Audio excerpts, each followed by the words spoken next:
नेपालकै नमुना सहर हेटौडा। हेटौडामा पनि आज चाहिँ वडा नम्बर 7 कमाने नाक्सोती। नाक्सोतीबाट पनि ठ्याक्कै रुद्रेश्वर मार्ग। रुद्रेश्वर मार्गको 6 मिटर बाटोमा तो पनि बिहानको घाम लाग्ने पूर्व फर्किएको यो प्रपर्टी लिएर आइसकेको छु। कति दूर होला हजुर? 12.75 दूर। मजाको घर बनाउने, पार्किङ पनि 3टा 4वटा गाडी अटाउने त हुनु पर्यो नि हेटौडामा, हैन र?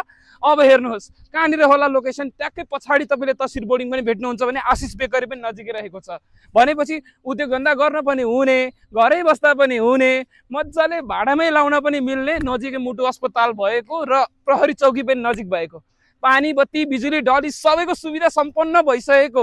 अब माटो फिलिङ गर्नुपर्छ त पर्दैन हजुर, अलरेडी तपाईँको हाइटमा रहेको। तपाईले यो एरियामा आएर कम्पेयर गरेर हेर्नुहोस्, सबैभन्दा हाइटमा रहेको प्रपर्टी लिएर आइसकेको छ। सक्दोभन्दा सक्दो छिटो हामीलाई सम्पर्क गर्नुहोस्।